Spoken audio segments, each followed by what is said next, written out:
Assalamualaikum warahmatullahi wabarakatuh. Kenalkan, kenalkan nama saya Muhammad Aldi Prasetyo. Di sini saya tidak berdiri sendiri. Saya di sini dengan kelompok saya yang bernama Nisa Destis Siswandari dan Arfan Malik Gibran. Berdiri yang kami di sini, kami akan mempresentasikan bab 7 software development dari mata kuliah etika profesi. Nah, jadi langsung saja kita jelaskan. Langsung saja di sini rekan saya Anissa Destis akan menjelaskan. Anissa Destis dipersilahkan. Baik, terima kasih. Di sini saya akan menjelaskan pada slide pertama, yaitu dengan judul Ethic and Professional Responsibility in Software Development. Nah, slide ini tuh menjadi pengantar dari seluruh pembahasan kita tentang etika dan tanggung jawab profesional dalam pengembangan perangkat lunak. Kita mulai dengan kutipan yaitu every piece of code career and ethical weight, yang dimana artinya itu setiap baris kode yang kita tulis memiliki konsekuensi moral dan sosial. Dalam dunia teknologi, software tidak lagi sekedar alat bantu, tapi sudah mengatur banyak aspek kehidupan manusia, mulai dari keuangan, kesehatan, pendidikan, hingga keamanan publik. Karena itu, etika dalam rekayasa perangkat lunak itu bukan hanya soal kemampuan teknis, tapi juga soal tanggung jawab sosial dan kemanusiaan. Software yang buruk atau tidak diuji dengan baik itu bisa menimbulkan kerugian ekonomi seperti kasus kenaik kapital yang rugi ratusan juta dolar. Lalu ada kerugian reputasi misalnya ketika aplikasi publik gagal berfungsi. Nah, bahkan bisa menyebabkan kehilangan nyawa seperti kasus Terak 25 di dunia medis. Jadi di bagian ini tujuan kita itu adalah untuk memahami bagaimana etika, kualitas, hukum, dan profesionalisme saling berhubungan dalam dunia pengembangan software. Etika menjadi fondasi agar setiap keputusan teknis dari desain, coding, sampai peluncuran selalu mempertimbangkan keselamatan, kejujuran, dan tanggung jawab terhadap masyarakat. Mungkin slide selanjutnya. Nah, slide selanjutnya itu ada dengan judul The Importance of Software Quality, yang dimana di bagian ini itu menjelaskan mengapa kualitas perangkat lunak itu sangat penting, baik di level bisnis, industri, maupun publik. Ada 5 aspek utama yang menentukan kualitas software. Yang pertama itu ada reliability, yang dimana software itu harus bisa berjalan stabil dan menghasilkan output yang benar. Lalu ada security. Security itu adalah software harus aman dari akses tidak sah dan melindungi data pengguna. Lalu yang ketiga itu ada maintainability, yang dimana harus mudah diperbaiki atau diperbarui jika terjadi masalah. Lalu ada usability, adalah antar muka harus mudah digunakan oleh pengguna umum. Lalu yang kelima itu ada portability, software itu bisa dijalankan di berbagai platform atau perangkat. Nah, kalau salah satu aspek ini itu diabaikan, dampaknya itu bisa fatal. Contohnya secara global itu ada kasus Terak 25, yang dimana itu tuh alat terapi radiasi yang memiliki pasien itu mendapat dosis radiasi berlebihan dan meninggal dunia. Lalu ada kasus kenaik kapital juga, yang dimana bug algoritma trading itu tuh menyebabkan kerugian sebesar 440 juta dolar hanya dalam 45 menit. Kedua kasus ini itu menunjukkan bahwa software itu bukan hanya soal fungsi teknis, tapi juga soal tanggung jawab moral, yang dimana kita itu sebagai pengembang, kita wajib memastikan bahwa software itu tidak membahayakan publik dan benar-benar andal. Slide selanjutnya.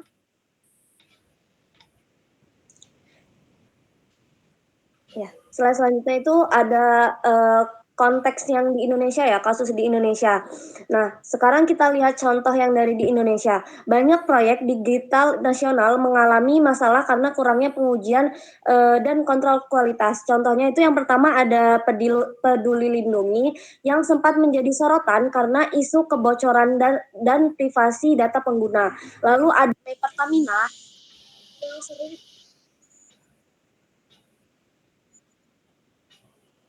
yang sering error dan servernya itu down saat pertama kali diterapkan untuk pembelian BBM subsidi. Lalu ada e-tilang dan SIM online yang juga sering tidak bisa diakses pada jam sibuk. Kasus-kasus ini tuh menunjukkan satu hal penting yang dimana software publik itu tuh harus diuji dengan baik sebelum diluncurkan.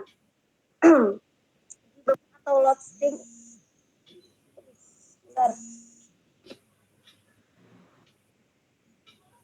Uji beban atau loading dan audit keamanan itu tidak boleh diabaikan karena sistemnya itu sistem yang gagal berfungsi itu bisa berdampak langsung pada masyarakat luas. Jadi pelajaran utamanya adalah kualitas software ya sama pentingnya dengan kebijakan publik itu sendiri. Mungkin lanjut slide selanjutnya. Nah, slide selanjutnya itu ada tanggung jawab hukum produk software ya, yang dimana di dunia hukum etika di dunia hukum ketika software rusak atau menyebabkan kerugian pengembang itu bisa dikenal product liability, yaitu tanggung jawab terhadap produsen akibat cacat produk. Ada 4 dasar hukum yang bisa digunakan dalam kasus ini. Yang pertama itu ada strict liability, yaitu pengembang itu tetap bertanggung jawab atas kerugian meskipun tidak ada niat jahat. Contohnya kalau softwarenya rumah sakit error dan membahayakan pasien. Lalu ada negligence atau kelalaian karena tidak melakukan pengujian atau pengawasan sesuai standar profesional. Lalu ada branch of warranty yang dimana pelanggaran ini itu terhadap janji kualitas produk yang tidak terpenuhi. Lalu ada misrepresentation, yaitu memberikan klaim palsu atau menyesatkan tentang keamanan atau kemampuan produk. Jadi intinya dari sisi etika dan hukum, pengembang software itu tidak bisa sembarangan merilis produk tanpa memastikan kualitas dan keamanan pengguna. Mungkin slide selanjutnya akan dilanjutkan oleh rekan saya. Oke, selanjutnya akan saya lanjutkan, yaitu konteks Indonesia, UU ITE dan UU PDP. Jadi pada bagian ini saya akan menjelaskan konteks hukum dan etika pengembangan perangkat lunak di Indonesia yang diatur dalam UU ITE dan UU Perlindungan Data Pribadi atau PDP. Jadi pada UU ITE pasal 30 sampai 33 itu dijelaskan bahwa setiap tindakan akses ilegal, perusakan manipulasi data merupakan pelanggaran hukum ya. Kemudian pada UU PDP pasal 39 sampai 46 menjelaskan tanggung jawab pengendali data pribadi. Artinya, setiap pengembang atau penyedia layanan wajib menjaga keamanan dan privasi data pengguna. Lalu di sini ada kasus ya, beberapa kasus besar, lumayan besar, yaitu kebocoran data EKTP, Tokopedia, dan Dapodik. Jadi ketiganya menunjukkan bahwa keamanan data pribadi masih sering diabaikan. Padahal dampaknya bisa luas bagi masyarakat.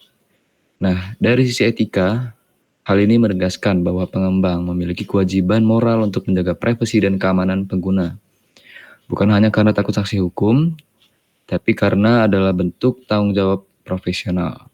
Jadi dalam konteks Indonesia ini, hukum dan etika saling melengkapi untuk menciptakan ekosistem digital yang aman dan terpercaya. Selanjutnya adalah metodologi pengembangan software. Nah, di sini ada tahapannya ya, ada analis, desain, implementation, testing, dan maintenance. Jadi di SDLC ini kerangka ya yang menjelaskan tahapan-tahapan dalam membuat software. Jadi mulai dari awal hingga pemeliharaannya. Jadi di sini ada analis. Jadi analis itu kita harus menganalisis ya kebutuhan pengguna, apa saja yang mereka butuhkan dan apa yang harus kita berikan seperti itu. Yang kedua adalah desain. Nah, di desain ini kita harus merancang sistem yang sesuai, gitu, jangan asal-asalan. Selanjutnya, implementation. Jadi di implementation ini kita menulis kodenya ya, kode programnya. Nah, di sini adalah kita harus benar-benar membuat kode ini jangan sampai error atau ya ada bermasalah seperti itu. Selanjutnya itu adalah testing ya. Testing ini kita memastikan bahwa software berjalan dengan sesuai yang kita harapkan. Selanjutnya adalah maintenance. Di sini itu kita memperbaiki dan memperbarui setelah dirilis. Apakah ada yang tidak sesuai ataukah sudah sesuai seperti itu. Lalu ada beberapa model SDLC yang sering digunakan seperti waterfall. Jadi di waterfall ini yang berjalan secara berurutan dan formal gitu ya. Agile ini yang lebih fleksibel dan iteratif ya dari semuanya. Selanjutnya adalah DevOps. Jadi di sini integrasi cepat dan kolaboratif yang meningkatkan kolaborasi dan integrasi cepat antara tim pengembang dan operasional.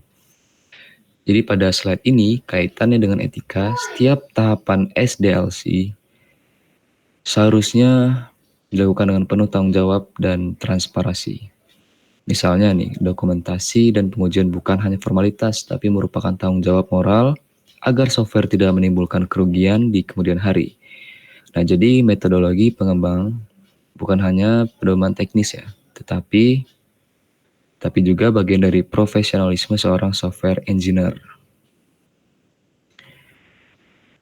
Selanjutnya ada quality assurance ya. Jadi di sini quality assurance sebagai kewajiban etis. QA memastikan software aman, stabil, dan sesuai kebutuhan. Jadi di QA ini adalah salah satu aspek penting ya dalam etika pengembangan software. Jadi quality assurance ini berarti memastikan bahwa perangkat lunak aman, stabil, dan sesuai kebutuhan pengguna sebelum dirilis. Jadi dalam konteks QA ini menunjukkan komitmen moral pengembang untuk memberikan hasil kerja yang berkualitas dan tidak merugikan pihak lain. Jadi secara teknis QA dilakukan dalam dua bentuk ya. Sebenarnya dari static testing dan dynamic testing ya. Yang ini. Jadi static testing itu memberikan kode atau struktur program tanpa dijalankan, seperti kode review atau analisis kode. Selanjutnya adalah dynamic testing, yaitu pengujian software saat dijalankan dengan metode black box dan white box testing ya.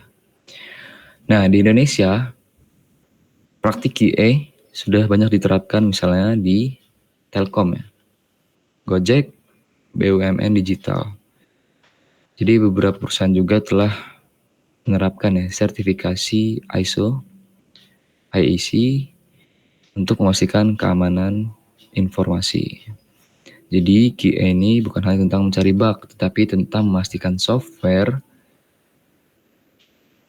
benar-benar layak digunakan secara etis dan profesional. Jadi dengan QA yang baik, pengembang membantu menjaga kepercayaan publik terhadap teknologi yang mereka buat. Selanjutnya adalah CMMI dan kematangan proses. Jadi CMMI itu atau Capability Maturity Model Integration adalah model yang digunakan untuk menilai tingkat kematangan proses pengembangan software di sebuah organisasi. Jadi di sini ada 5 level ya, level kematangan prosesnya. Ada initial, manage, define, quantity, value manage, dan optimizing. Jadi di initial itu ada prosesnya belum teratur, jadi bergantung pada individunya. Manage itu sudah ada pengelolaan dan distandarisasi.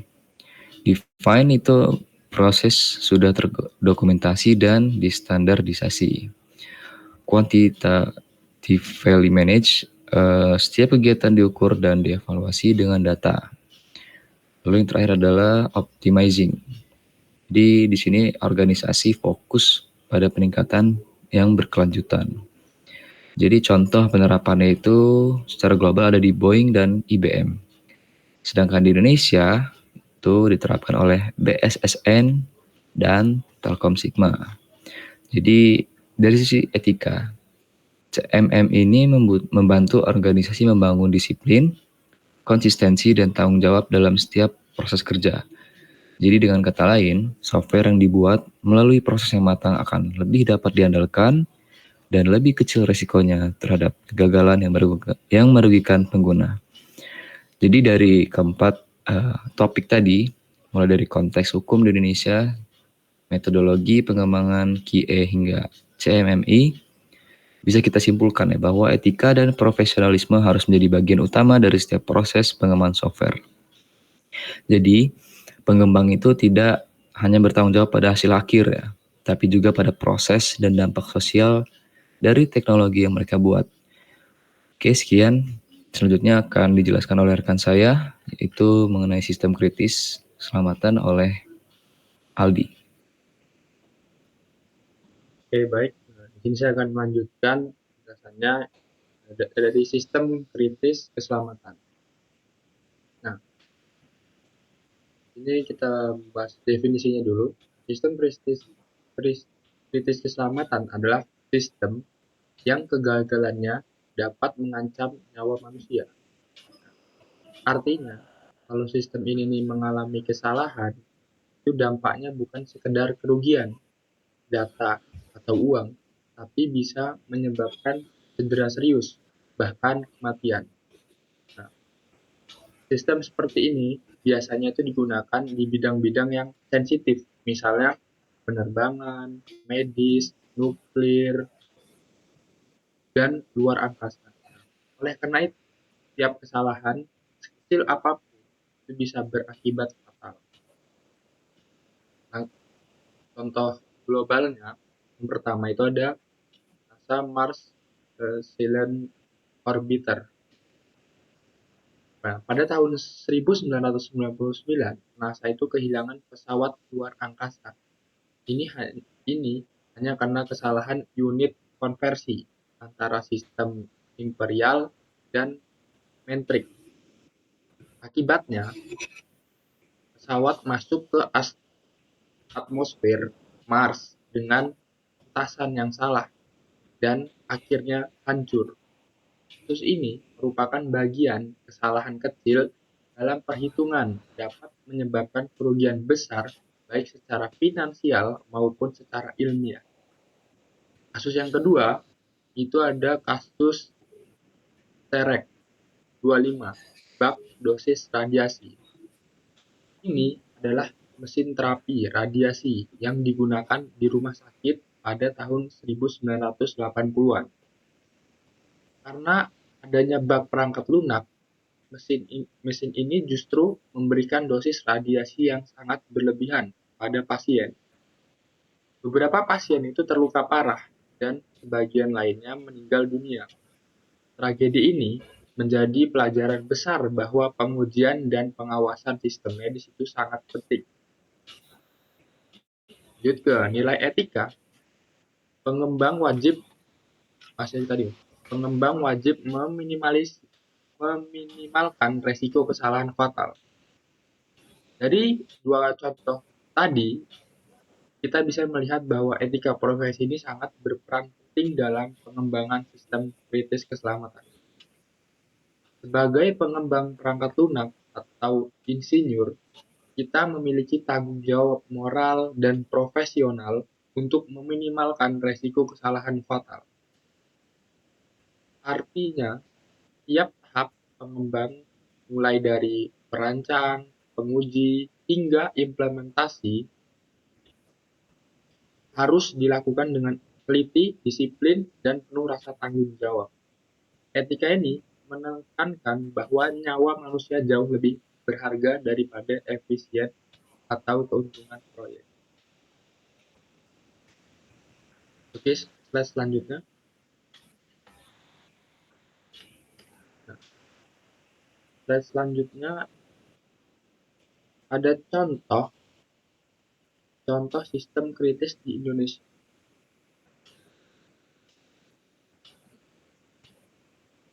Yang pertama itu ada ATC atau automasi traffic control system. Ini adalah sistem pengendali lampu lalu lintas otomatis yang digunakan di banyak kota besar di Indonesia.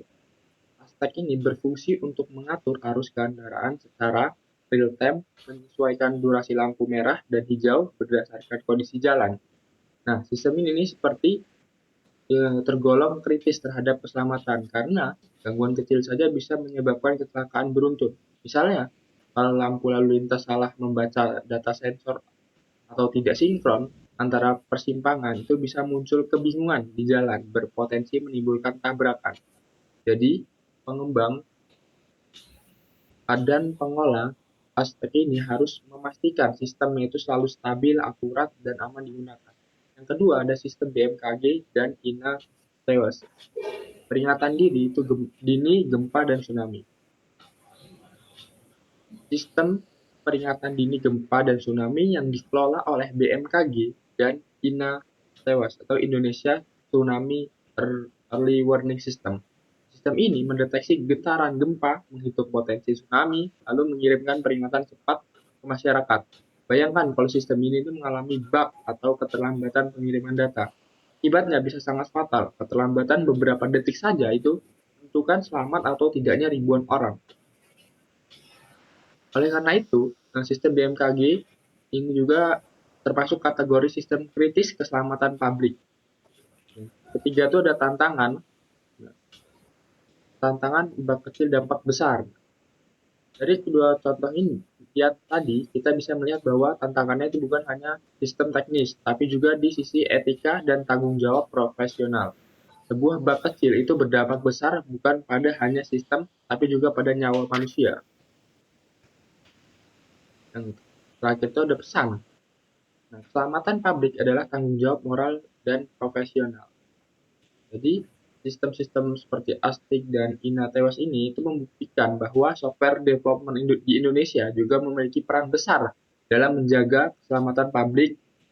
Oleh karena itu, penting bagi kita sebagai calon pengembang untuk tidak hanya mengejar fungsi dan performa, tapi juga menjamin keandalan serta keamanan sistem. Boleh slide selanjutnya. Nah, slide selanjutnya ada quality standard for variable software. Nah, yang pertama itu ada ISO 9101. Standar pertama yaitu ISO 9101 ini merupakan standar manajemen mutu internasional yang berfokus pada kepuasan pelanggan, proses yang efisien, dan peningkatan berkelanjutan. Artinya, dalam pengembangan software ini kita tidak hanya memastikan produk jadi dan berfungsi, tapi juga terus melakukan evaluasi dan penyusunan prosesnya. Contohnya, rutin melakukan audit kualitas, memperbaiki alur kerja tim, serta menyesuaikan produk dengan kebutuhan pengguna. Dengan menerapkan ISO 9001 ini, perusahaan bisa memastikan bahwa tiap tahap pengembang software memiliki kontrol kualitas yang jelas dan teratur. Yang kedua ada MPA atau identifikasi potensi kegagalan. Nah, metode ini digunakan untuk mengidentifikasi potensi kegagalan dalam sistem sebelum benar-benar terjadi. Misalnya pertama itu ada severity itu beberapa parah dampaknya.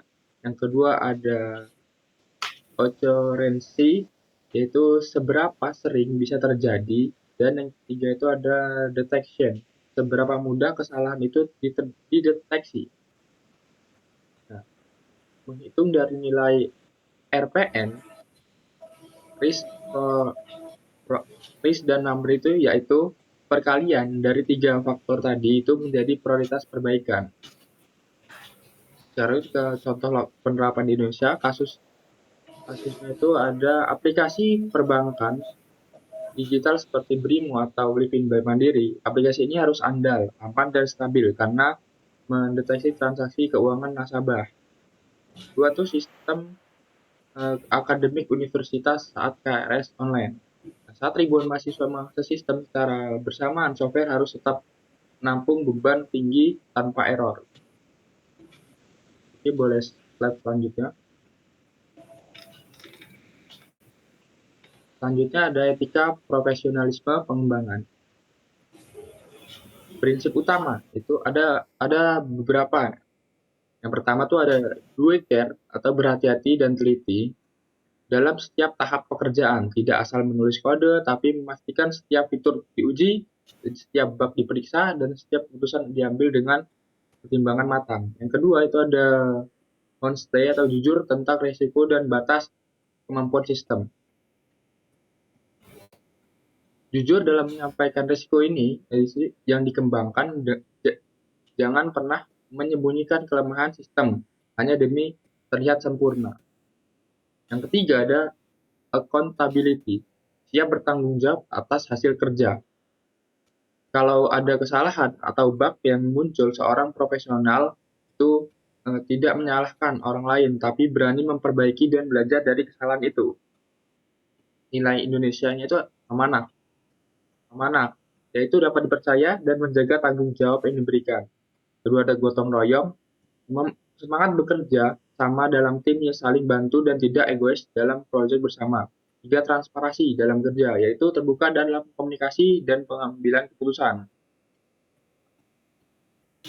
Selanjutnya, slide selanjutnya.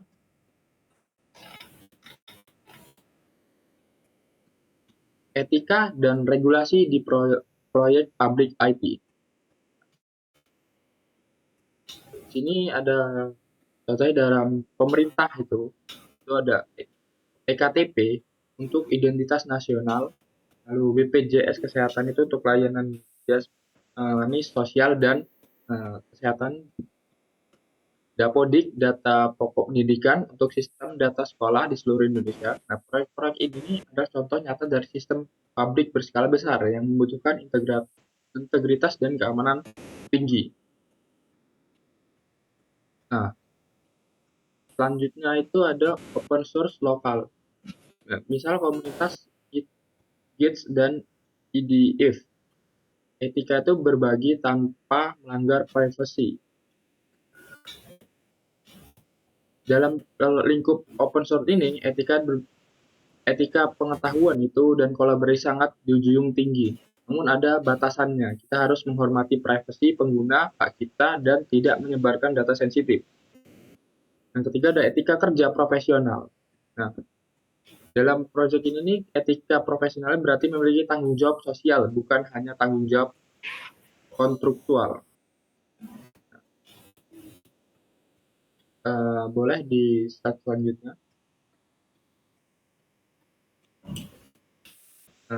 Di ringkasan dan diskusi, yang pertama itu pengembangan software dan aktivitas, teknis dan moral. Ini juga itu aktivitas moral menulis kode memang pekerjaan logis dan terstruktur, tapi dampaknya bisa menyentuh kehidupan manusia secara langsung karena itu setiap pengembang punya tanggung jawab etis terhadap yang ia buat. Yang kedua itu ada PA, CMMI, dan ISO. Memastikan kualitas keadaan dunia industri itu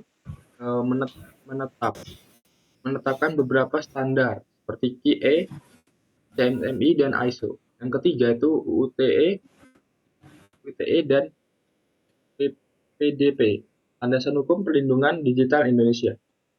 Yang keempat ada etika, keamanan, dan kejujuran.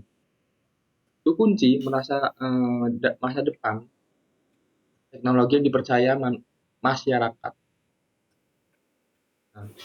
Nah, masa depan IT itu ditentukan oleh beberapa teknologi paling canggih, tapi ketika etikanya pengguna itu pengembang itu dibaliknya. Nah, di sini ada pertanyaan diskusi. Yang pertanyaan pertama, apa tanggung jawab etis pengembang saat software mereka menyebabkan kerugian publik? Ini ya, rekan-rekan ada yang ingin menjawab? Mungkin saya izin menjawab ya. Boleh. Destis, silakan. Sebentar. Sebentar.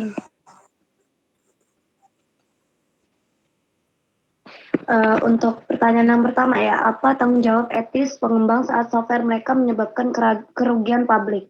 Nah, jawaban saya itu, tanggung jawab etis pengembang itu adalah dengan mengakui kesalahan secara terbuka, memperbaikinya secepat mungkin, dan memastikan hal serupa itu tidak terjadi lagi. Jadi dalam konteks profesional itu, pengembang itu harus menunjukkan akuntabilitasnya atau accountability ya, yang artinya tidak menyalahkan pihak lain tetapi ikut bertanggung jawab atas dampak yang muncul. Kalau misalkan software yang dibuat itu menyebabkan kerugian publik, kayak misalnya kebocoran data atau sistem gagal, terus sistemnya tuh gagal saat krusial, maka pengembang itu wajib memberikan transparansi informasi kepada pengguna dan pihak berwenang dan melakukan investigasi teknis untuk menemukan akar masalahnya. Terus dia juga harus menyusun rencana perbaikan atau corrective action agar kesalahannya itu tidak terulang, serta menempatkan keselamatan dan kepentingan publik di atas kepentingan pribadi atau bisnis. Jadi tanggung jawab etis itu bukan hanya soal hukum ya, tapi juga harus soal moral integritas untuk melindungi masyarakat dari dampak teknologi yang dibuat. Mungkin itu jawaban saya di soal nomor 1 ya.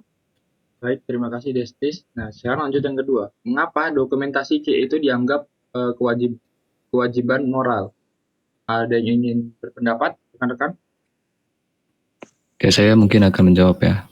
Soal nomor 2, mengapa dokumentasi QA dianggap kewajiban moral? Jadi, di dokumentasi QA atau Quality Assurance ini bukan sekedar formalitas, tapi merupakan bukti tanggung jawab moral bahwa software telah diuji dengan benar sebelum dirilis ke publik. Jadi, tanpa dokumentasi yang jelas, kita tidak bisa membuktikan apakah sistem itu sistem itu sudah melalui proses uji keamanan, reliabilitas, dan performa. Jadi dengan adanya dokumentasi QA itu, tim lain itu bisa memahami dan melanjutkan pekerjaan dengan aman. Nah, jadi dokumentasi QA itu adalah tindakan etis untuk melindungi pengguna dari risiko tersembunyi dan memastikan bahwa pengembang bekerja dengan prinsip due care, hati-hati, teliti, dan bertanggung jawab. Oke, cukup. Baik, terima kasih. Ini yang ketiga ada bagaimana UDP itu mengubah pola pengembangan software di Indonesia. Ini saya akan jawab yang nomor 3 ini. UDP atau perlindungan data pribadi itu membawa pergeseran besar dalam pola pengembang software di Indonesia. Sebelumnya, banyak sistem dibuat tanpa memperhatikan pengelola dan pengguna secara serius. Setelah UDP itu berlaku, itu setiap pengembang itu wajib mengumpulkan, menyimpan, dan memproses data secara aman. Akibatnya, proses pengembangan kini harus mengikuti prinsip privacy by design, artinya amanan dan privasi sudah dipikirkan sejak awal pembuatan software, bukan di tahap akhir. Cukup sekian jawaban dari saya. Di sini cukup sekian presentasi dari kelompok kami bab 7. Kurang lebihnya kami mohon maaf. Wassalamualaikum warahmatullahi wabarakatuh.